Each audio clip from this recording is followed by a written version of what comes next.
to my party, we're just getting started. A life is a dream or a nightmare scarring. Hand me a drink, cause I think I'm going all in. Get me a...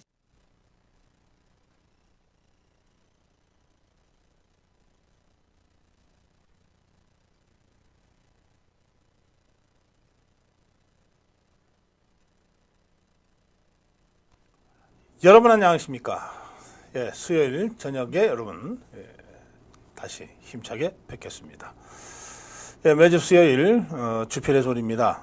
제가 직접 아시아투데이의 주요 칼럼도 소개해드리고 그리고 우리 자유파 대표 패널 두 분과 함께 어벤져스 토크 배틀을 하면서 지금 현안에 대한 입장 정리를 좀 해나가는 그런 시간입니다. 네, 아시아투데이 대한민국에서 가장 좋은 신문입니다. 종합일간지 아시아투데이의 구독자 여러분, 그리고 아투TV, 아시아투데이가 운영하는 아투TV의 시청자 여러분, 앞으로 1시간 동안 저하고 함께 하시고 또 5자 토크, 7자 토크를 통해서 여러분들 목소리도 이 세상으로 소리치시기 바랍니다. 먼저 사설과 주요 뉴스부터 좀 전해드리겠습니다. 네, 오늘은 전당대회 한동훈 후보 관련된 소식을 좀 주로 전해드려야 되겠습니다. 저희 아시아투데이는 오늘 사설에서 김건희 여사 문자 5개 메시지의 전문이 공개된 것과 관련해 이제는 한동훈이 답할 차례다, 이런 사설을 게재했습니다. 네, 김건희 여사가 한동훈에게 보낸 문자 메시지 5건 원문이 공개됐다. 이제 어느 정도 실체가 드러났다. 공개된 문자가 왜곡된 것이 아니라면 김건희 여사가 여러 차례 사과하겠다는 뜻을 한동훈에게 전달한 것으로 드러났다. 한동훈은 김건희 여사 문자는 사과를 하기 어려운 사정이 있다는 취지의 내용인 것으로 기억한다면서 정반대 해석을 내놨는데 왜 그런 판단을 했는지 해명이 필요하다. 한동훈의 주장대로 김건희 여사가 사과할지를 놓고 고심하고 있다는 대목도 이 공개된 문자 메시지에는 포함이 되어 있다. 그런데 이런 저간의 사정을 설명하면서도 김건희 여사는 그럼에도 모든 걸 위원장님 의견에 따르겠다면서 사과 여부에 대한 판단을 한동훈에게 넘기는 메시지를 보냈다. 자, 이런 문자가 공개된 만큼 이제는 한동훈이 속 시원하게 답할 차례다. 조정훈은, 백서위원장입니다. 조정훈은 그 당시 김건희 여사가 진정성 있게 사과했다면 총선에서 우리가 20석은 더 가져왔을 것이다, 이렇게 얘기하고 있습니다. 그런가 하면 나경원 등 다른 당권 경쟁 후보들도 한동훈이 김건희 여사 문자를 소위 일십하지 않고 김건희 여사로 하여금 사과하도록 했더라면 총선 판도가 달라졌을 것이다 라고 하면서 한동훈의 정치적 미숙함, 무책임함을 공격하고 있다. 자, 이제는 사과하려는 뜻이었다, 아니다, 사과 안 하려는 뜻이었다, 이런 수준 낮은 진실 공방을 계속하고 있을 것이 아니라 이런 김건희 여사의 문자에 대해서 한동훈이 당시에 어떤 판단을 왜 했는지, 그리고 당시의 판단이 잘못됐다면 어느 부분이 잘못됐는지, 그리고 깨끗하게 사과할 부분이 있으면 사과하고 그럼으로써 이 논란을 마무리 짓는 것이 필요한 시점이다. 이런 당내 지적을 좀 한동훈이 곱씹어 보길 바란다. 이게 아시아투데이 사설입니다.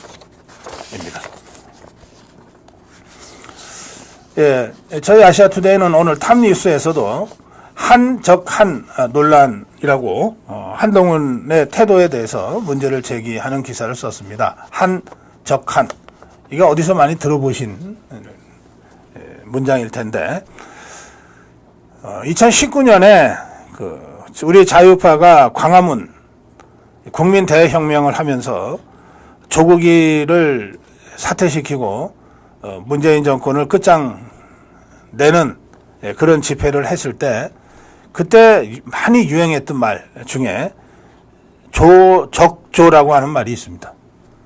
조국이가 무슨 말을 해도 이게 그 전에 조국이가 깜짝거리면서 했던 그 말 때문에 조국이의 적은 조국이다. 적조라는 말을 우리가 한때 많이 썼습니다. 지금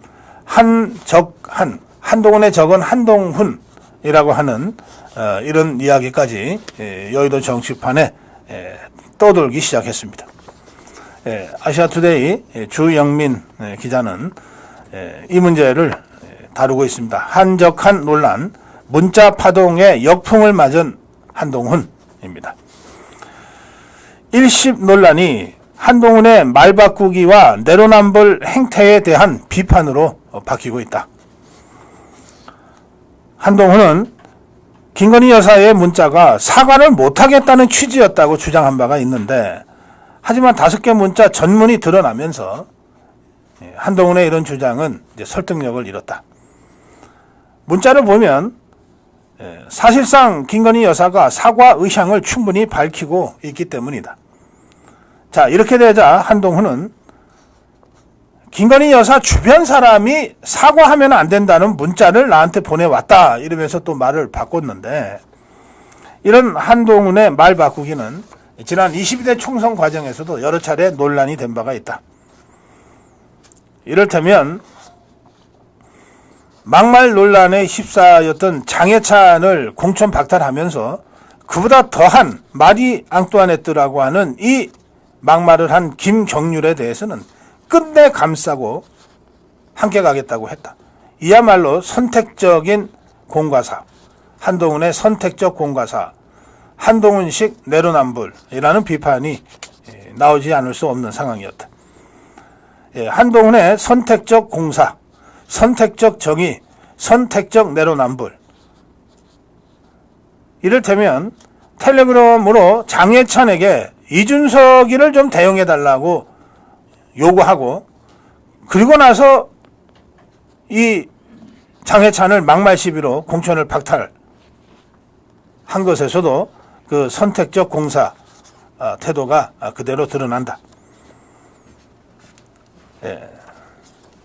이 김건희 여사 문자 메시지 일식과 관련해서 한동훈은 자신의 잘못에 대한 시인과 사과보다는 또 다른 변명과 말 바꾸기만 반복하고 있다.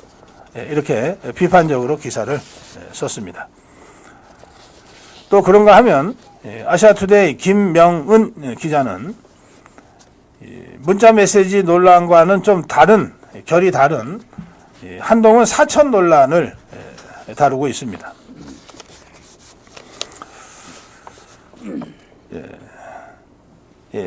이번 전당대회의 새로운 내관으로 한동훈 사천 논란이 떠오르고 있다는 기사입니다. 이 사천 논란은 한동훈이 이번 총선 공천 과정에서 공적인 지위에 있는, 공천에 관여할 자격과 책임을 갖고 있는 공적인 지위에 있는 사람들이 아니라 그런 자격과 권한을 갖고 있지 않은 사적인 인연의 사람들과 함께 공천을 의논하고 결정했다는 의혹 제기입니다. 이것은 원희룡이 집중적으로 지금 제기하고 있는 의혹입니다. 원희룡은 이렇게 주장했습니다. 한동훈은 우리 당에 입당도 해본 적 없는 사람들과 공천 같은 민감한 문제를 수시로 의논했다. 한동훈이 사적으로 공천 논의한 사람들 누구인지 내가 따로 밝힐 기회가 있을 것이다. 그러면서 한동훈이 이렇게 사적으로 공천을 논의한 사람은 한동훈의 가장 가까운 가족과 인척이다. 여기까지 이제 발언을 했어요. 한동훈은 어제 TV조선 토론에서 이 문제를 가지고 누군지 밝혀라. 거짓말이면 지금이라도 사과해라. 이렇게 원희룡에게 강력하게 반론을 폈습니다. 한동훈은 가족이든 인척이든 사적인 관계자 누구와도 공천 논의를 한 바 없다. 허위사실 유포에 대해서 원희룡 후보 즉각 사과하라. 이렇게 강력하게 주장을 했습니다. 이 한동훈 사천 논란 관련해서는 이 한동훈이 의논한 사람들이 진중권이나 김경률이었다라고 하는 얘기도 정치권에서 진작에 떠돌고 있습니다. 물론 당사자들은 전면 부인하고 있는 상황입니다. 이 진중권은 이렇게 주장했습니다. 지난 5일 페북에서 원희룡이 저와 한동훈이 공천 관련 논의했다는 허위사실 유포하고 있다. 또 김경률도 100% 거짓말이다. 법정 대응도 고려한다. 이렇게 밝혔는데,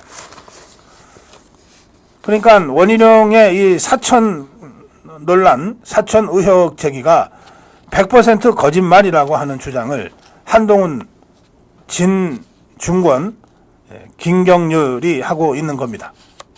그래서 제가 한동훈, 진중권, 김경률한테 얘기합니다. 원희룡을 고소하라. 원희룡을 고소하라. 공천이 아니라 사천을 했다는 원희룡의 의혹 제기는 한동훈에게는 결정적인 충격적인 타격을 줄 수 있습니다. 만약에 전혀 사실이 아닌데 원희룡이 거짓말로 한동훈을 이렇게 결정적인 타격을 줄 수 있는 의혹을 제기했다면 무책임하게 그냥 넘어가면 안 됩니다. 법적 대응 운운하지 말고 그냥 허위사실 유포에 의한 명예훼손으로 고소를 바로 하세요. 원희룡 측은 한동훈이 공천을 논의한 가족과 인척이 누군지에 대해서 기다려보면 알게 될 것이다. 이렇게 입장을 갖고 있습니다. 또 한 여권 관계자는 국민의힘 내부에서도 지난 총선 전체는 아니지만 일부 공천과 관련해 이상하다는 의문점을 제기하는 목소리가 있다. 총선 참패에 대한 책임론과 맞물려 한동훈 사천 논란은 앞으로도 계속 커질 것 같다. 이런 얘기를 하고 있습니다. 이런 거 그냥 의혹 제기하고 서로 정치적 공방만 자꾸 벌리는 식으로 갈 일은 아니다라고 생각합니다. 저는 정치 사안을 웬만해서는 사법 문제로 만드는 데 대해서는 반대해 왔습니다. 정치는 정치로 풀어야지 무슨 갑자기 정치 공방 하다 말고 검찰로 쪼로로 달려가냐. 제가 늘 그렇게 논평을 해왔지만 지금 이 한동훈 사천 논란은 만약에 그게 사실이라면 매우 심각한 문제입니다. 이거는 한동훈 대권을 꿈꾸고 있는 한동훈 입장에서는 결정적인 타격이 될 수도 있는 사안이기 때문에 이거 그냥 넘어가면 안 된다는 게 제 생각입니다. 비록 상대가 같은 대권 주자 중에 한 사람인 원희룡이라 하더라도, 그리고 이 사안과 관련해서 둘 중에 한 사람은 이게 법적으로 가져가면 둘 중에 한 사람은 치명타를 맞을 수 있는데, 그렇다 하더라도 둘 중에 한 사람은 살아야 될 거 아니에요. 둘 다 실체도 없이 공방만 하다가 둘 다 상처받는 것보다는 어느 쪽이 거짓말을 하는 것인지 둘 중에 하나는 어쨌든 살려놔야 된다고 하는 게 제 생각입니다. 그 점에서는 이게 거짓말인지 사실인지를 밝힐 수 있는 마지막 방법은 허위사실 유포로 고소를 해서 법정에서 수사와 재판을 통해서 사실관계를 밝히는 것이다. 저는 그렇게 생각하기 때문에 평소 같으면 제가 이런 논평하지 않겠지만 이번 사안의 경우에는 이 원희룡과 한동훈 이 두 사람이 다 우리 자유파의 입장에서는 매우 소중한 정치적 자산이므로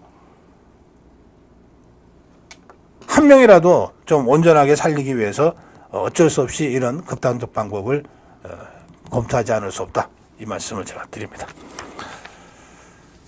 자, 아시아투데이 사설 그리고 주요 뉴스 전해드렸습니다.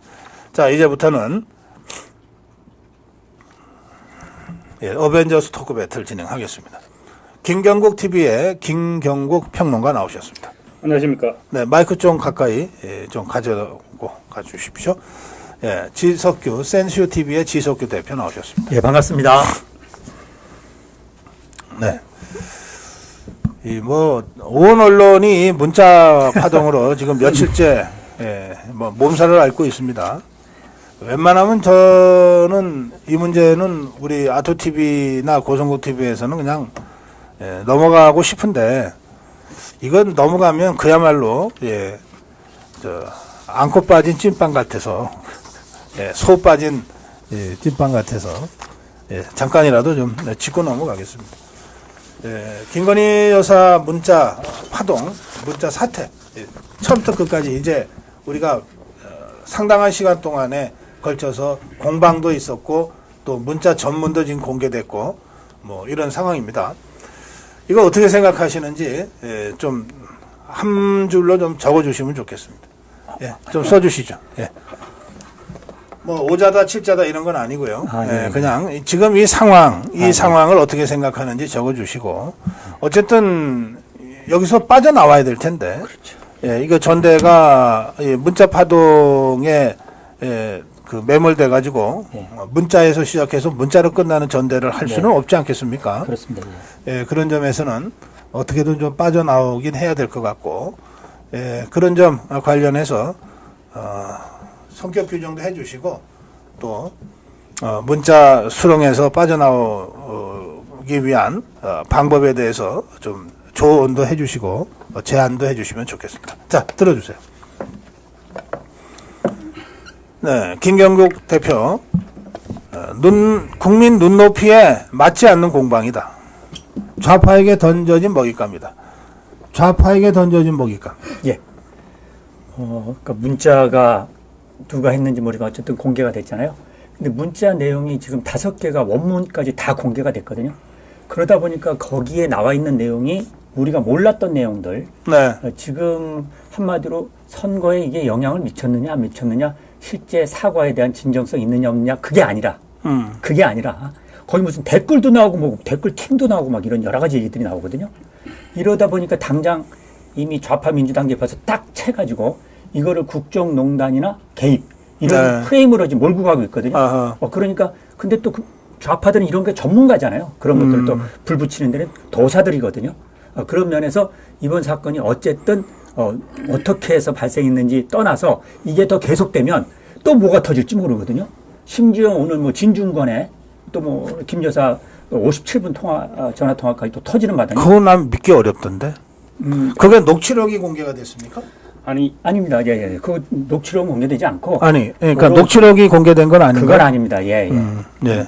어쨌든 그래서 이것 때문에 뭐가 앞으로 더 터질지 모르니까 어젠가요? 원희룡 후보가 어제 그제 명확하게 얘기를 했거든요. 네. 일단 이거에 대해서는 이제 더 이상 거론하지 말자 하는 그런 면에서 저는 뭐냐면 어제 TV 토론에서 그랬죠. 그렇습니다. 예. 그러니까 더 이상 이게 누구 당락을 위해서 끝까지 이걸 물고 늘어지는 게 아니라 여기에서 이것만큼은 더 이상 좌파들의 먹잇감에서 탈출해야 된다. 그런 측면입니다. 국민 눈높이에 맞지 않는 공방이다. 지금 사실 이 문제 가지고 여당 내부가 지금 갈갈이 찢어지고 있죠. 네. 거의 뭐 자해행위 하다시피 그런 상황으로 흘러가고 있는데 한쪽에서는 미안하다는 표현을 4번이나 했다. 뭐 이런 얘기를 하고 있고 또 한쪽에서는 미안한 생각이 없는 것 같더라. 지금 이런 얘기를 하고 있는 상태죠. 그런데 지금 국민들은 사실 뭐가 궁금할까요? 누가 옳다고 생각할까요? 국민들은 그런 생각 안 할 겁니다. 아마 호기심 차원에서 야 누가 오를까 이런 말을 할지는 모르겠습니다. 그렇지만 니네들 아직 정신 못 차렸구나. 지금 뭐 하자는 짓이냐. 아마 국민들은 그렇게 꾸짖고 있을 겁니다. 그래서 그리고 특히 당원들은 지금 민주당이 지금 대통령을 탄핵하겠다고 지금 탄핵 청문회를 지금 법사위에서 가결시켰습니다. 그런 마당에 언제까지 이렇게 싸우고 있을 것이냐. 그런 아마 지적을 많이들 하고 있을 것입니다. 그럼 이거 어떻게 중단해야 돼요? 그러니까 저는 지금 그냥 사실 뚝 이렇게 중단해도 돼요? 아니, 그렇게가 되나요? 그러니까 그렇게 그럼 어떻게 해야 돼요? 절차가 필요한데. 그런데 사실 이거를 어떻게 뭐 어느 한쪽이 잘못했다고 중단할 수는 없는 문제지 않습니까? 그렇기 때문에 방금 말씀하시다시피 당분간 뚝 하는 게 어떻겠습니까? 그거 말고는 방법이 그러니까 없습니다. 저는 요게 두 가지 이제 저는 느낌이 원희룡 후보가 이걸 중단하자면서 제시한 대안은 있었습니다. 원 후보 뭐냐면 문자를 다 까든지 근데 이미 다 까졌습니다. 그다음에 유감 표명하고 딱 그만하자라든지 그러니까 지금 제 생각엔 다른 모든 지금 4명의 후보가 요것 관련해서 공동 선언을 했으면 좋겠습니다. 자, 요것 관련해서는 우리가 더 이상 논의하지 않는다 하는 걸 한번 합의를 해서 딱 하고 말자 하지 않으면 각자가 제시한 방법대로 당신 그렇게 하고 논의 중단 이러면 서로 그 합의하지 못할 것 같습니다. 그 이제 어제 예. 그 TV 토론이 있었어요. 네. 저한테 토론 중에 토론을 보시면서 몇 분이 막 전화를 막 흥분해서 하셨어요. 아니 원희룡이 왜 이렇게 답답하게 하는 거예요? 아니 뭐 한동훈이는 계속해서 뭐 사실이면은 얘기를 해라, 사실이 아니면 사과해라 이러고 막 공격을 하는데 왜 원희룡이는 뭐 사실이다라고 얘기도 못하고 사실이 아니라고 얘기도 못하고 그냥 공방을 안 하겠다고만 얘기하냐? 너무너무 답답하다. 막 이렇게 이제 전화를 몇 번 하셨어요. 저도 그래서 한 번 더 봤습니다. 그러니까 그냥 뚝 중단하려고 했던 것 같아요. 뭐 어떡하겠어요? 맞습니다. 뚝 그냥 침묵하는 거가 중단이지. 예? 네, 그렇습니다. 예. 그렇잖아요. 예, 근데 저는- 이게 어제 제가 이제 우리 반응을 전해드린 건 뭐냐면 한 사람만 이렇게 하니까 이 사람 비겁해 보이고 답답해 보이는 거예요. TV 토론에서는 막 공격하고 막 날라다니고 막 이래야 폼나 보이잖아요. 어쨌든 어제 그래서 원희룡 후보 굉장히 힘이 빠져 보였죠. 아, 그러니까. 그러면, 그래, 이거는 어떻게든 뚝 중단하고 넘어가야 되는데, 막상 당 선관위의 그런 요청에 제대로 응한 건 어제 TV 토론에서는 원희룡밖에 없는 것 같은데. 그렇습니다. 예. 당 요청에 제대로 응해서 불이익을 그걸 혼자 받는 것 같이 연출이 됐잖아요. 예. 저는 이런 상황은 뭐 그것도 다 후보들 선택이죠. 이를테면 원희룡도 내가 일시적으로는 이게 내가 토론을 못하고 감점인 것처럼 보여도 진정성을 국민들이 당원들이 알아주시면 돼. 이런 생각으로 전략적 선택을 했을 거라고 봅니다만 어쨌든 우리 당원들이나 자유파 국민들이 그런 문제들까지를 좀 넓게 깊게 좀 들여다볼 필요는 있을 것 같다 그런 생각이 드네요. 그래서 어제 뭐 언론들도 그렇고 전체 분석들이 스텝고인 원희룡 이렇게 나왔거든요. 네. 그전까지 공격하다 갑자기 지금 뭐냐면 터닝이 확 돼버린 거거든요. 네. 그러니까 사실은 그걸 보던 당원들도 좀 당황을 했을 겁니다. 원희룡 후보의 그 태도에. 그러니까 좀 전에 말씀드렸듯이 아까 그 주필님이 좋은 말씀해 주셨는데요. 이거는 당의 선관위가 자, 요것만큼 모든 4명 후보 모여라. 그래서 갑자기 뭐 관념적인 공정 경선하자 이런 게 아니라 이런 말 말고 요거에 대해서 함께 합의하자. 딱 문자 더 이상 거론하지 말라. 하고 딱 하고 나서 다음 지금 TV 토론이 또 남았거든요. 지금 2번이나 남았습니다. 남아있죠. 그렇죠? 예, 그러니까 빨리 그거를 당의 공식적인 그 경선관리 선관위에서 조치를 취해야지 됩니다. 안 그러면 예. 예를 들어서요. 만약에 어저께 원희룡 후보가 까라. 여기서 사과하라. 왜 못 가냐 이랬을 때 원희룡 후보가 만약에 사천 논란 가서 깠잖아요. 까게 되면 그때부터 저쪽 한동훈 까고 이러면 야, 저는 옛날 박근혜 대통령 때 그 십상시들 있었잖아요. 청와대.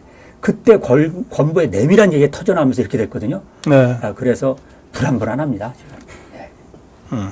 원희룡 후보가 대처는 잘했습니다. 근데 이게 뭐 진중권이가 뭐 김건희 여사와 57분을 통화했다고 하면서 뭐 주절주절 이게 지금 뭐 어디 밖에서 페북으로 하는 모양이죠? 페북에서도 자기 페북이었어요. 이 페북에서 국내에도 없는 모양이던데. 일단 페북에서 썼고 예. 그다음에 언론이 다시 일체의 취재에 들어가니까 언론에다가 또 자기가 쭉 또 얘기한 거 그 두 가지 지금 루트입니다. 이거는 제가 그냥 넘어가겠습니다. 이게 뭐 좌파들이 뭐 한두 마디 툭툭 던지는 거 계속 쫓아다니면서 결과적으로 그 프레임 속에서 휘둘리는 거 이거 우리가 한두 번 당했던 게 아니기 때문에 이거는 그냥 패스하겠습니다. 네.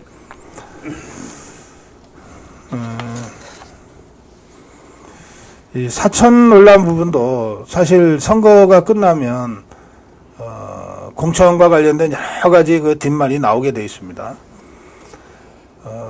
그리고 그동안 이 사천이라고 하는 건 주로 여당에서는 대통령과 가까운 사람들이 호가호위하면서 사천했다. 이게 그동안 주로 나왔던 논란인데. 그렇습니다. 이제 지금 이제 원희룡이 제기한 것은 그게 아니고 지금 한동훈 주위 사람들의 사천인 것 같아요. 하여튼 이 문제는 누가 어떻게 사천을 했다는 건지 앞으로 그 얘기할 때가 올 거라고 지금 원희룡이 얘기하고 있으니까 이 문제도 그냥 넘어가겠습니다.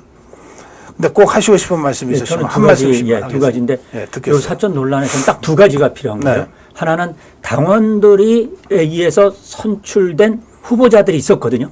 네. 그 후보자들의 공천이 이제 박탈, 공천이 됐는데 그게 뒤늦게 취소된 그 영역이 하나가 있고요. 그 두 사람입니다. 예, 두 사람입니다. 네. 나머지 또 하나는 이해하기 어려운 공천들이 실제 있었어요. 그건 전통적으로 누가 뭐라 그래도 딱 두 가지인데요. 네. 당직자들 있죠. 당에서 수십 년 동안 고생했던 당직자. 이건 항상 비례대표를 주게 돼 있습니다. 이건 원칙이에요. 두 번째, 호남 부분을 배려하는 게 늘 있었거든요. 네. 이거는 대통령이 하든 또 누가 하든 관계없습니다. 이런 전통적으로 지켜왔던 이 공천의 기준과 원칙, 이게 무너졌거든요. 네. 그러니까 이 부분만큼은, 그러니까 요걸 포함해서 또 비례대표 2번 받으신 분도 있습니다. 이런 예. 것도 없습니다. 다시 말하면 과거로부터 내려왔던 기본이 누가 대통령이 공천을 주도하든 아니면 누가 하든 간에 이 기준과 원칙이 다 무너지고 굉장히 좀 당혹스러운 공천들이 있었는데 이것만큼은 저는요, 지금이 뒤늦게 밝혀져야 되는 거 아닙니까? 왜냐면 선거 또 할 거 아닙니까? 그래서 그런 두 가지 면에서의 그건 밝혀져야 될 거라고 봅니다. 네. 사실 사천이 있었다면 굉장히 심각한 문제죠. 만약에 사천이 있었다면 한동훈 위원장은 지금 출마를 해서는 안 되죠. 출마를 해서는 안 되고 앞으로의 정치에도 굉장한 타격을 입을 수밖에 없는 부분인데 이제 뭐 어제 아까 방금 주필님도 말씀하셨지만 어제 방송 토론에서 이제 그렇게 물었을 때 원희룡 후보가 좀 머뭇머뭇했거든요. 머뭇머뭇했기 때문에 그래서 아마 많은 사람들이 볼 때 진짜 별거 없었는 거 아닌가, 뭔가 착오가 있었는 거 아닌가 이런 생각을 했을 가능성도 제가 네. 볼 때는 많을 것 같습니다. 네. 그래서 어떤 식으로든 이 부분은 한번 걸치고 넘어가야 되지 않을까 그런 생각을 저는 한번 하고 있습니다. 그렇죠. 저는 본질적으로 이거 해야 된다고 봅니다. 그래서 이거를 저는 그렇게 생각해요. 이거를 누구랑 논의했느냐. 그래서 이 사람하고는 했고 저 사람하고 했고 이게 사람 문제를 떠나서 이 기준과 원칙이 흔들려 버린 거 있죠. 이건 기본적으로 문제가 있는 거죠. 이제 비례대표 공천까지 다 끝날 무렵에 이철규 공관위원이 공개적으로 입장 표명한 적 있죠. 있었습니다. 예. 그때 주로 제기한 게 오래된 당원들 중에 당 사무처 직원들 중에 고생한 분들이 그렇습니다. 배려가 예. 없었다. 호남에 대한 배려가 없었다. 그다음에 뭐 또 그밖에 뭐 이러이러하게 도저히 납득하기 어려운 예. 이런 배려가 없었다. 또 뭐 하여튼 그런 얘기를 공개적으로 입장 표명하고 이제 지역구로 내려갔습니다. 그 후에 실제로 비례대표가 좀 바뀌긴 했어요. 비례대표가 몇 사람이 바뀌었습니다. 예, 그래서. 예. 그러니까 이미 그때 그러니까 그 이철규 의원이 주장하고 나서 그게 받아들여진 거 아닙니까? 그 항의가. 그렇습니다. 그러니까 뭔가 비례대표 공천이 잘못됐다 일부라고 하는 것을 이게 최종 결정권자는 한동훈 비대위원장이잖아요. 뭐 공관위원장도 아니잖아요. 공관위가 아무리 안을 올려도 마지막 최종 결정권은 비대위원장이 갖고 있는 거니까. 그러니까 이미 당시에도 일부 적절치 않은 부분이 있었다는 걸 한동훈 비대위원장이 받아들였다는 거거든요. 그래서 수정했다는 겁니다. 근데 그게 뭐 전면적인 무슨 이 수정이나 보완은 아니고 부분적으로 그냥 부분적인 그렇습니다. 거 아니었습니까? 그러니까 그런 점에서는 저는 이런 게 이번 총선 백서에서 어떤 형태로든 팩트 체크가 갔을 거라고 생각하거든요. 총선 백서에서 공천 과정이야말로 제일 중요한 이 태스크 중에 하나 아니겠어요? 그렇죠. 왜 이 총선 백서가 완료가 됐다는데, 완성이 됐다는데, 이걸 왜 지금 공개를 반대하는지, 주로 한동훈 후보와 가까운 사람들이 그 백서위원으로 있는 몇 사람, 한 4명인가 된답니다. 그런데 백서 작업에 그동안은 뭐 진짜 회의에도 거의 안 나왔던 사람들이 갑자기 나타나서 이거 편향적인 거다. 이거 전대 개입하려고 하는 거다라고 하는 논리로 지금 백서 공개를 막고 있다고 백서 위원들 중에 한 분이 얘기를 하더라고요. 이 상황은 그 두 분께서는 어떻게 풀어가야 된다고 생각하십니까? 그래서 지금 이제 문자 논란 그리고 방금 우리 지금 얘기하고 있는 사천 논란 이걸로 지금 너무 충돌이 돼 있습니다. 여기에다가 또 물론 이제 백서 논란을 하면 그 사천 부분은 그 부분도 포함될 수도 있겠죠. 그런데 지금 또 백서까지 또 논란을 해버리면 이제 2주 남은 전당대회 제대로 치러질 수 있겠습니까?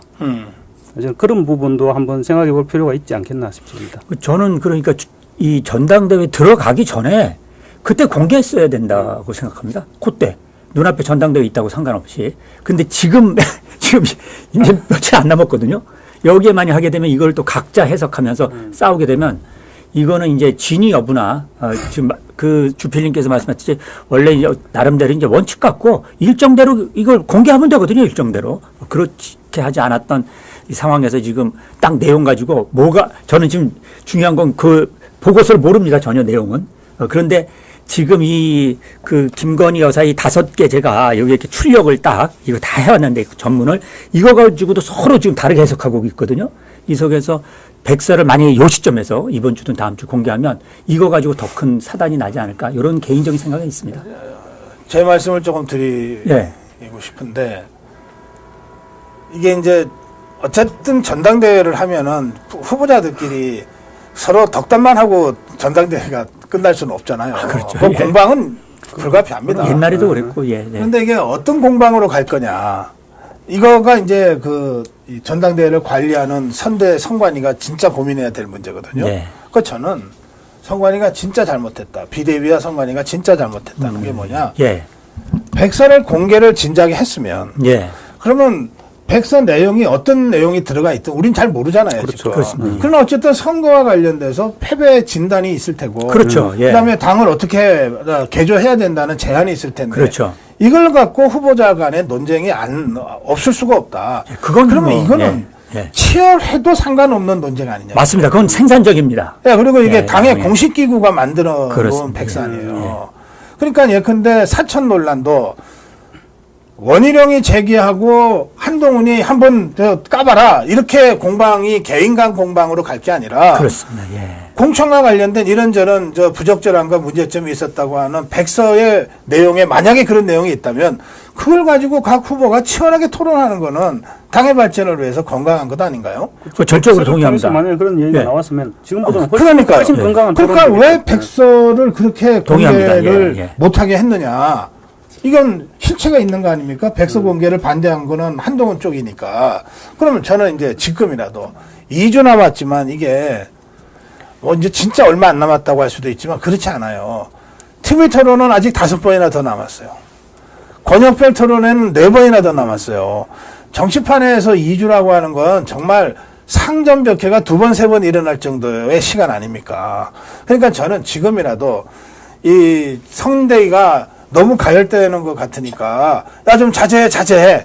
그렇게 해서 어제 원희룡이 자제했지만 예. 이런 식으로 자제를 시킬 게 아니라 백서를 내일이라도 전격적으로 다 공개를 해서 예. 여기 백서에서 나오는 여기에 한동훈이 잘했다는 얘기가 한두 군데라도 없을 리가 없잖아요. 또 잘못했다는 얘기도 나오지 않을 수 없잖아요. 대통령 관계도 나오지 않을 수 없잖아요. 이런 것들을 놓고 자 이게 공론이야. 자 이게 이제 야단 법석을 한번 떨어보자. 예. 난장을 한번 지겨보자.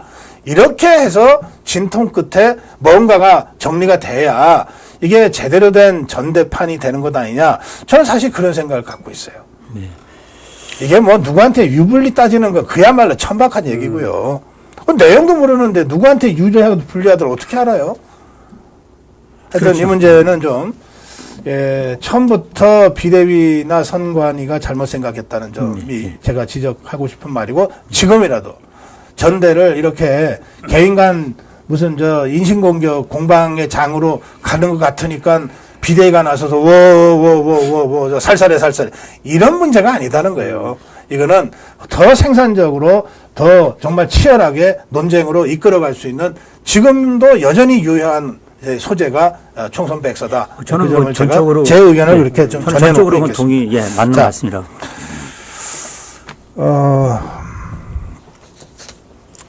오자 토크 여기서 하나 가겠습니다. 논란의 한 가운데 여전히 이제 한동훈이 있어요. 한적한이라는 말까지 지금 나오는 상황입니다. 저희 아시아투데이가 만든 말은 아니고요. 여의도 판에 그런 얘기가 돌아다니니까 이제 이렇게 기사화하기까지 했는데 지금 한동훈에게 여러분 딱 5글자로 한 말씀 하신다면 무슨 말씀 하시겠습니까? 오자토크. 꼭 하고 싶은 말이 있어요. 꼭 하고 싶은 말. 오자토크 해주시기 바랍니다. 우리 시청자 여러분들께서도 한동훈 너무 미워하지 마시고요. 이 비속어나 욕설하지 마시고요. 아무리 그래도 한동훈이가 이재명이는 아니잖아요. 문재인이 같은 자는 아니잖아요. 그러니까 지금 그래도 한동훈한테 이 얘기는 하고 싶다. 오자로 여러분들 참여해 주시고요. 여러분들 중에 2분 선정해서 우리나라 최고의 신문 아시아투데이 3개월 무료 구독할 수 있는 구독권 선물로 준비했습니다. 자, 지금이라도 5자 지금이라도 이전 투 전쟁? 이거 무슨 말인지 모르겠네. 자, 지금이라도. 사실 김건희 여사 문자 여기 있지만은 많이 절절했습니다. 절절한 문자였는데 그거를 끝내 외면했다는 것은 제 생각은 좀 부적절했다 이렇게 생각하고요. 그리고 뭐 한동훈 위원장 말 맞다네 어떤 그게 공적인 사적인 뭐 이런 부분이었다. 그 부분은 저는 모르겠고 어쨌든 이 정도 절절한 문자가 왔는데 외면한 건 잘못됐었던 거고 또 최소한의 반응은 보였어야 됐다. 그리고 뭐 만약에 나 정말 사과한다 이런 문자가 왔는데 그 정 대답하기가 곤란하면 위로 문자라도 하든지 위로라도 좀 하든지 이런 식으로라도 어떤 식으로든 인간적인 반응은 있었어야 됐다고 생각한다. 그리고 지금 만약에 지금 당 대표가 될지도 모르고 대표가 되면 또 윤석열 대통령은 안 보고서 할 것도 아니고 언젠가 또 만나야 될 사이인데 그러니까 지금이라도 서로 오해는 풀어야 되지 않겠느냐 이런 생각입니다. 지금이라도. 예. 많은 뜻이 함축되어 있는 오자입니다. 지금이라도. 이 전투 전쟁은 뭐예요? 달을 잇자니까요. 전투와 전쟁. 지금 뭐 아직은 모릅니다. 누가 될지. 왜냐하면 결선 투표도 지금 제도가 있지 않습니까? 네. 모르지만 만약에 이제 한동훈이 당대표가 된다면 이런 거를 한다면 저는 한동훈 후보가 당대표 나오는 거 이번에 저는 반대를 했었거든요. 개인적으로. 지금 나올 때가 아니다. 나오더라도 만약에 대선을 생각한다면 본인이 또 금방 1년 만에 또 그만둬야 되잖아요. 네. 그러니까 그럴 건 나오지 말라는 저는 이제 일관되게 주장을 했는데 혹시 이번에 당대표가 되더라도 한동훈의 어떤 국민의힘의 그 대통령 후보로 직행하는 거 있죠. 그거를 우리는 전쟁이라고 놓고 그때는 이재명하고 진짜 이재명이나 민주당하고 전쟁을 해야 되는 거 아닙니까? 정권 창출해서. 그리고 지금 당대표는 전쟁이 아니고 우리 내부의 사실 전쟁은 아니고 전투잖아요. 우리 지도부를 뽑는 거. 설사 이번에 이겨도 한동훈 비대위원장의 너무 많은 타격 때문에 이제 보수 우파 국민들 내부에서 한동훈 비대위원장에 대한 재평가가 이루어지면서 과연 전쟁의 후보로 다시 본인이 욕심을 낸다면 전쟁에서 잘 될 수 있을지 이번에 너무 많은 한동훈 후보가 상처를 입었다. 이렇게 한동훈 후보한테 얘기하고 싶습니다. 당대표 뽑히는 거가 만약에 그게 전투에서 이기는 거 좋아하지 말아라. 이번에 이 상황에서 이렇게 처참하게 상처받고 당대표 되면 뭐하냐. 뭐 이런 생각이 저는 개인적으로 알겠습니다. 해주고 싶습니다. 예. 자, 우리 시청자 여러분의 오자 토크 한 분씩 좀 선정해 주십시오. 백서나 까라. 사퇴하라고. 사과를 하라. 제명 담지 마. 끝까지 가라. 훈이 잘해라. 쉼표가 필요. 리틀 이재명. 내려놓아라. 인간이 되라. 한글 난독증. 한 박자 쉬어. 인성이 바다. 너 때문이야. 뽕 넣지 마라. 이 뽕이 뭐지? 이런 거. 그건 뭐 그런 얘기 같은데. 아, 그래요? 뽕 넣지 마라. 뽕이 뭐지? 아니, 골치 아프네. 그건 모르겠네. 뭐 하여튼 댓글이 올라와서 제가 네, 전에는 네. 드렸습니다.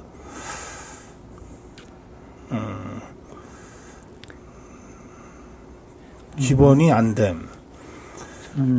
저는 정했습니다. 예. 5글자. 네. 한 박자 쉬어. 한 박자 쉬어. 예. 한 박자 쉬어. 예, 류 장무님 댓글 한 박자 쉬어를 선정하셨습니다. 비슷합니다. 쉼표가 필요. 아, 쉼표가 필요. 아, 예. 대충 쉼표가 필요. 자, 잠깐 쉬어가라. 다들 우리 패널들도 그런 느낌을 갖고 계신 것 같습니다. 한 박자 쉬어. 그 다음에 뭐라고 그러셨죠? 쉼표가 필요. 쉼표가 필요. 같은 비슷한 분위기인 것 같은데. 쉼표가 필요는 어느 분이 보내셨더라? 한 박자 쉬고 쉼표가 조금 필요. 빨리 나왔어요. 예, 김정수님 쉼표가 필요. 예, 그리고 한 박자 쉬어는 류 장무님. 예, 두 분. 예, 대한민국에서 최고 좋은 신문 아시아투데이 3개월 무료 구독권 보내드릴 테니까 저희한테 이메일이나 전화해 주시면 고맙겠습니다. 자, 다음 주제로 넘어가겠습니다. 그 이재명이가 경선을 하긴 하는 모양이네. 경선을 하기는 하는 모양입니다. 야, 김두관이 잡아내느라고 애썼다. 근데 윤태 총장 안 만났나 모르겠습니다. 너 돌았냐 이런 소리 안 들었나 모르겠습니다. 김두관이? 근데 오늘 보니까 청년원에도 한 명 나왔더라고요. 그래서 3파전이 됐는데 뭐 그거는 뭐 청년의 변수는 아니고. 그냥 나온 것 같고. 그 뭐 논평거리도 아니니까 네, 그냥 예. 그런 일이 있다고 그냥 하고 넘어가겠습니다. 근데 이자들이 말이에요. 대통령 탄핵 청문회를 지금 밀어붙이고 있죠. 그렇습니다. 그러면서 거기 5가지 이유로 탄핵해달라고 국민 동의를 130만 명인가 지금 하고 있는데 그 중에 하나가 확성기 재개도 있어요. 대북 확성기 재개. 예, 그렇습니다. 윤석열 대통령이 대북 확성기 재개했다고 탄핵해달라는 탄핵 아니에요. 어쨌든 그리고 증인으로 뭐 김건희 여사하고 김건희 여사 그리고 대통령의 장모 최은순까지 막 채택을 해놨어요. 어떻게 보십니까? 우선 확성기 재개 문제 말입니다. 이 부분이 지금 보면 이게 청원을 주도했던 사람보다 아시지 않습니까? 이 사람이 이자가 보니까 무려 국보법 위반만 3건이고 또 이적 단체에서 핵심적인 역할을 했더라고요. 그런데 그 이적 단체란 단체에 뭐 이적 단체가 크면 범위가 사람이 많으면 얼마나 많겠습니까? 그 안에 있는 57명이 지금 국보법 위반 전력자라거든요. 네. 그런 사람들이 모여가 만들어낸 이 탄핵안을 이 국회로 끌고 와서 상임위로 끌고 와서 청문회를 실시하겠다. 이런 발상 자체가 지금 너무 웃기는 거 아닙니까? 오죽하면 곽규택 의원이 북한 조선노동당 이중됐냐 이런 얘기까지 했지 않습니까? 예. 그래서 이런 부분들에 대해 가지고 분명히 지금 탄핵할 명분이 없으니까 청문회를 통해서 우리가 한번 명분을 찾아보자 그 얘기거든요. 원래는 탄핵을 하면 명분을 내세우고 이걸로 탄핵을 하자 그렇게 해야 되는데 청문회를 통해서 명분을 한번 찾아보자. 이런 청문회가 어디 있습니까? 일단은 모든 건 기승전 탄핵. 여기로 가는 거거든요. 그러니까 검찰을 탄핵한다고 했잖아요. 지금 검사들. 예. 그것도 사실 대통령 탄핵으로 가기 위한 징검다리거든요. 그러니까 요 기승전 탄핵은 또 그 밑에 뭐가 있냐. 앞으로 윤석열 대통령 임기 3년. 그거 기다리는 거 너무 멀어. 빨리 그 전에 이재명이 사법 리스크에서 벗어나야 되잖아요. 그러니까 이제 어쨌든 헌정 질서를 이게 구부러뜨리고 이게 완전 무너뜨려서 빨리 대통령에 대한 대국민 여론 이걸 악화시켜서 박근혜 대통령 탄핵 시즌2로 가겠다는 그 목적이거든요. 네. 그러니까 말도 안 되는 이런 것들을 지금 진행하는데 이게 지금 법률적으로 보니까요. 야, 이거 주진우 그 검사하고 아주 또 법률가 아닙니까? 여기서 딱 얘기하고 또 보니까 이게 아주 법률적으로 국회법에 의해서도 조목조목 다 위법 사항이더라고요. 이게. 그래서 제가 여기서 국민의힘 쪽에 좀 하고 싶은 얘기는 지금 증인으로 채택된 사람들이 한두 명이 아니거든요. 예. 그게 지금 몇 명이죠? 39명. 명. 그분들은 이제 법을 잘 모르는 분들 많잖아요. 그러니까 이제 또 부르면 또 갈 수도 있거든요. 빨리 국민의힘이 그 조목조목 국회법을 포함해서 헌법 자체 또 위반되는 것들이 있으니까 요걸 통해서 이 증인으로 채택한 분들을 나가지 말라고 하는 거거든요. 그러면 이제 지금 이 정청래가 고발하겠다는 거 아닙니까? 네. 그래서 이분들을 위한 이제 그 사법, 그러니까 법률적 지원 있죠. 이렇게 똘똘똘 뭉쳐서 빨리 국민의힘이 그걸 해주면 될 것 같습니다. 그러니까 그 증인들을 그냥 내팽개쳐두고 있지 말고 네네. 바로 알겠습니다. 채택된 증인들에 대해서 지원을 하기를 좀 부탁드리겠습니다. 일단 오늘 아침에 추경호 원내대표가 증인 채택은 이거는 안 나가도 법적으로 문제가 없을 것 같다. 일단 진단은 그렇게 해둔 상태입니다. 네. 그러니까 법 해석상 예, 예, 예. 이 청문회 증인은 안 나가도. 이 강제 구인도 불가능하다 뭐 이런 해석도 예, 있기 그렇게 때문에 있습니다. 예. 네, 자 그건 그렇고요. 이 검사 탄핵 관련해서는 그 노무현의 사위인데 이번에 배치단 자 있죠. 곽상원이. 예, 예. 그러니까 이게 기권을 했다고 개딸들이 그 노무현이 지칭하는 거죠. 장인이 왜 부엉이바위에 올라갔는 줄 아냐 뭐 이거 어떻게 보십니까 이거? 그러니까 이 곽상원도 이분이 법조인입니다. 변호사예요. 그냥 다른 사람이 아닌 거예요. 경제인이 아닌 겁니다. 그러니까 법을 워낙 잘 알잖아요. 그러니까 이분이 이번에 기권하는 것도 4명의 검사 탄핵이 다 허접한데 그 중에서도 특히 지금 뭐냐면 이 대북 송금 담당하고 있는 이 박상용 대북 송금 요 검사 이거에 대해서는 이게 이 벽에다가 뭐 검찰 그때 지방 검찰청 거기다 뭐 이게 또 뭐 그런 칠을 했다는 거 아닙니까? 변칠을. 그러니까 너무 황당하니까 그래서 이번에 기권을 한 거거든요. 네. 4명 다 기권한 거 아닙니다. 그 중에 하나 너무 말도 안 되니까. 왜냐면 이분도 법조인이기 때문에 대충 검찰들에게 알거든요. 다 과거. 네. 그래서 했는데 이거에 대해서 아니 너무 그 사실은 이 노무현 대통령이나 노무현 이런 경우는 진보 이 좌파 쪽에서는 사실은 그걸 비난하는 거는 꺼리는 거거든요. 사실 성역화 지들이 만든 사람들이거든요. 노무현. 네. 그거를 공개적으로 개딸들이 지금 거론했기 때문에 결론은 뭐냐. 야 너도 네 장인이 거기 올라간 거 알지? 너도 그렇게 뭐 이런 식으로 암시를 하는 거거든요. 이렇게 볼 때 이 개딸들은 제가 볼 땐 좌파도 아니고 변종 좌파? 완전히 이런 지금 상황으로 심각한 것 같습니다. 지금 개딸들한테는 노무현이고 문재인이고 없습니다. 오직 이재명 지금 거의 지금 신격화돼 가고 있거든요. 오늘 전당대회 출마 기자회견 하는데 왜 우리 교회 가면 중간중간에 주여 아멘하고 하지 않습니까? 그렇죠. 오늘 이재명 대표 기자회견 중간중간에 저는 방송으로 듣기로 꼭 그렇게 듣기더라고요. 예. 아멘으로 듣기더라고요. 그래요. 맞습니다. 이런 게 계속 뒤에 개딸들의 포함이 나오는 거예요. 그래서 지금 그 정도로 지금 이재명은 아버지가 아니고 개딸의 아버지 아니고 제가 볼 때는 거의 신적인 존재가 돼가는 것이 아니냐 이런 느낌을 받았습니다. 그리고 또 이제 곽상은 변호사, 곽상은 의원 하는 얘기 그 부분을 곽상은 의원에 대한 개딸들의 얘기를 들어보면 이거는 이제 앞으로 민주당에서는 공개 투표는 물론이고 비공개 투표조차도 삐딱선이 탔다가는 거의 개딸들한테 맞아 죽을 것 같은 그 정도 지금 개딸들이 분위기를 잡아가는 것이 아니냐. 그리고 사실은 뭐 방금 말씀하셨지만 웅이바위는 자기들끼리 입에 올릴 건 아니거든요. 그런까지 지금 서슴없이 올리고 있는 상태거든요. 사실은 자유민주주의라고 하는 그 체제에서의 정당 중에 이런 정당이 있었나요? 여기 거의 유일 정당 일당 독재, 공산당은 거의 비슷한 상황이거든요. 근데 개딸의 그 리더가 누군지는 밝혀져 있습니까? 뭐 이게 집단이니까 뭐 그 이끄는 사람이 누군가 있을 거 아니에요? 지난 총선 과정에서는 한번 그런 말도 있었어요. 이재명도 개딸의 리더라는 표현은 그때 아니었는데 어쨌든 이재명도 개딸을 제대로 통솔하지 못한다. 다른 뭔가가 있다. 이런 얘기가 총선 때 있긴 있었습니다. 실체는 모르겠죠. 제가 아는 거는 이제 딱 리더가 누구다 실체다. 요거는 모르지만 그 개딸 구성 면면이 그 원래 좌파들 있죠. 그건 전혀 아닙니다. 아, 그래요? 그 좌파는 그러니까 우리가 흔히 보면 이 사회주의 좌파 공부를 했던 그 놈들 그러니까 있잖아요. 종북 주사파들도 그렇죠. 아니에요? 종북 주사파. 그다음에 딱 그 주사파가 아닌 또 이쪽에 PD 계열. 요 똘똘 뭉쳐. 여기는 아니더라고요. 그러니까 이게 그래서 뭐예요? 그러니까 이게 뭐냐면 이렇게 봐야죠. 좌파 포퓰리즘. 그러니까 뭐냐면 이 내 탓 아니야. 다 이 가진 자들의 탓이야.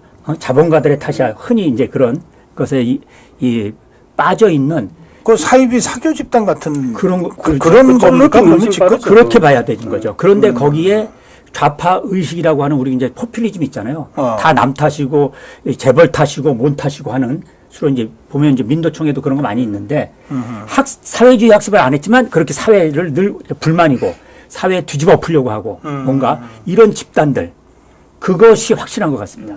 그러니까 이거는 이념적으로도 통제가 안 되는 거예요. 오로지 맹목적인 거죠. 그러니까 이게 아까 말씀하셨듯이 뭐 얘기하면은 할렐루야 뭐 이런다는 거. 그러니까 이게 종교적으로 가는 게 그런 거예요. 할렐루야를 한 건 아니죠. 할렐루야 한 건 아니고. 네, 그 타이밍에 그런 맞습니다 그러니까 이런 식의 중간중간 맞습니다 고함 소리가 나오고 이러는 거예요. 그런 것이죠.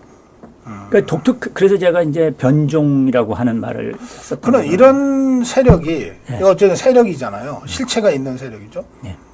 또 정치인들이 제일 두려워하는 세력이잖아요. 이런 세력이 정치판에서 실체적으로 존재하고 힘을 행사하고 있잖아요. 그러면 이게 한국 정치는 이제 다 죽었네. 그래서 지금 사실은 예.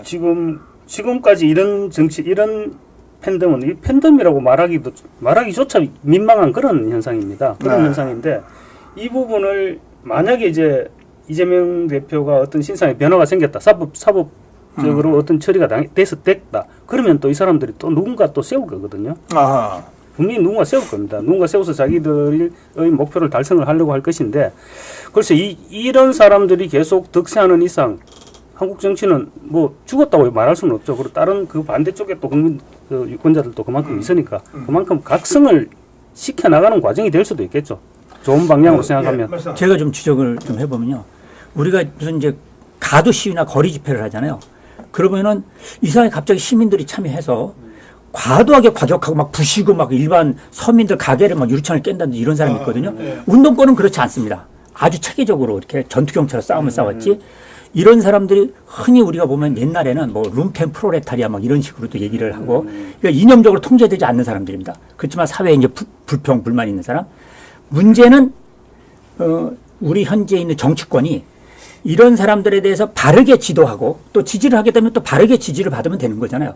근데 이런 걸 자꾸 부추기고 이용을 했거든요. 네. 어느 순간 이 정치 지도자들이 이런 걸 활용하면서 급격하게 이게 퍼지기 시작한 겁니다. 이거 과거에는 없었습니다. 그렇죠. 노빠 때도 이러지는 않았습니다. 그러니까 노빠 때 노사모하고도 다르죠. 다릅니다. 전혀 이렇지 않- 백경훈하고도 좀 또 다릅니다. 그러면 위드훈이하고는 어때요? 위도훈이는 위도훈이는 아직 아직은 뭐 제가 잘 드러난 바가 잘 없으니까. 예. 위도훈이는 전혀 제가 파악을 안 위드훈이하고도 좀 다르죠. 저는 이제 좌파 쪽이니까 위도훈은 잘 모르겠고 그래서 제가 이념적으로 통제되지 않는 그 좌파 이념하고 똘똘 뭉친 것도 아닙니다. 근데 문제가 이걸 자꾸 정치권이 활용하잖아요.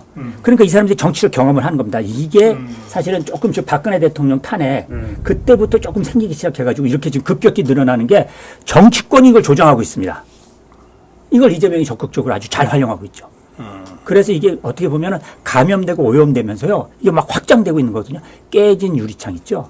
유리창 하나가 다 깨지게 되는 악화가 양화를 구축하는 한국 정치만의 독특한 지금 상황이라고 보실 수 있습니다. 이거는 그래서 저러다 말겠지로 할 얘기는 아닌 것 같아요. 예, 그렇습니다. 매우 심각한 우리 한국 정치의 암적 존재, 예.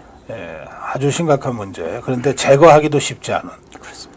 치유하기도 쉽지 않은. 예, 맞습니다. 이미 예. 악성이 될 대로 돼가지고 그런 사안으로 지금 우리가 봐야 될 것 같고요. 네, 치유 안 됩니다. 네. 저거는 고립시켜버리고 완전히. 이를테면 우리 자유파 진영에서도 뭐 한동훈에게 팬덤이 있잖아요. 네. 그 위드훈이라는 팬카페가 있지만 아니 뭐 이재명이도 개딸이 있는데 뭐 한동훈 위드훈이가 어때서 이렇게 지금 접근할 일이 아니다. 그럼요. 예. 그거는 완전히 좀 다른 차원의 네.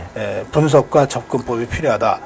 이렇게까지 제가 말씀드려 놓고 네. 이제 마지막 7자 토크 여러분께 내드리겠습니다. 이 개딸한테 여러분 지금 한마디 하신다면 뭐라고 말씀하실 거냐? 이렇게 따져. 이 개딸한테 한마디 하실 거면. 근데 아무리 개딸이라도 진짜 개는 아니거든요. 예. 사람이니까 예. 비속어나 욕설은 쓰지 마시고 품격 있게 7자로 여러분들 생각을 전해주시면 좋겠습니다. 7자입니다. 자, 저는 뭐 정치학자로서 굉장히 관심 가는 연구 주제 중에 하나입니다. 이 개딸 현상 이거 좀 제대로 아마 한번 정치학자들은 논문을 제대로 한번 써볼 만한 그런 현상이 싶습니다. 아까 이미 얘기가 나왔습니다만 노사모나 박사모 박근혜 대통령 팬클럽 박사모 또 대깨문 또 지금 위드훈이 뭔가 좀 다른 뭐가 있어요. 그 부분이 어떻게 같고 어떻게 다른지 이런 것들을 학문적으로 분석할 필요까지도 저는 있다 그렇게 생각합니다. 자, 들어주세요. 7자 토크, 7자 토크. 자, 여러분도 함께 해주시기 바랍니다. 본인 걱정이나 해. 숭배 우상화 안 돼. 네, 본인 걱정이나 해. 사실 지금 개딸들은 이재명을 아버지 이상으로 지금 추앙하고 있잖아요. 추앙하고 있는데 그냥 집에 가서 집에 계시는 아버지나 아니면 가족들, 뭐 남편들, 가족, 자식들한테 그 정도 너그러운 마음을 가지고 대해주는지 그거는 모르겠고. 이재명의 아버지가 더 앞서지 않을까요? 그러니까 예. 제가 생각할 때는 그렇고 그 부분은 그 부분인데 지금 얼마 전에는 또 우리 아버지 변호사비 없으니까 우리 책 좀 사주자 이래가지고 지금 대대적인 책 사주기도 하고 있지 않습니까? 아, 김혜경. 예, 김혜경 책 뭐 7, 8년 지난 책입니다. 말도 안 되는 책인데. 그래서 이재명 지금 재산이 얼마인지 이 사람들 아는지 다들 알겠죠? 30억이 넘습니다. 아, 그래요? 지난해 올 초 기준으로 31억 얼마가 그렇습니다. 그래요? 28억 얼마에서 오히려 변호사비를 그렇게 내고도 재산이 늘어났습니다. 대단한 재주네. 예. 그러니까 그 정도 능력이 있는 사람이니까 걱정하시지 말고 본인들 걱정하시라고. 하긴 조국이 재산이 얼마인지도 모르고 조국이한테 후원금 갖다 낸 사람들이 있으니까. 자, 숭배 우상화 안 돼. 예. 지금은 제가 볼 땐 요 바늘구멍 있죠? 그런 것 정도라도 합리적인 비판을 이재명한테 한다? 그럼 객관적인 비판, 객관적인 사실이죠. 팩트. 이거 가지고도 이재명 비판한다? 이런 모든 것에 대해서 일체 귀를 닫고 있거든요. 맹종, 맹신, 맹동. 이런 집단으로 지금 전락돼 있습니다. 뒤늦게 이제 거의 종교적 수준이거든요. 그러니까 이 맹종, 산맹하고 숭배 우상화 이것만큼 빨리 깨어나라. 이건 안 된다. 이런 그 건의를 드리고 싶습니다. 알겠습니다. 네. 자, 내려주시고요. 이제 두 분 선정해 주십시오. 너가 아버지 뭐하노는 좋은데 8자네요. 그래서 탈락. 뭐해 요까지 하지.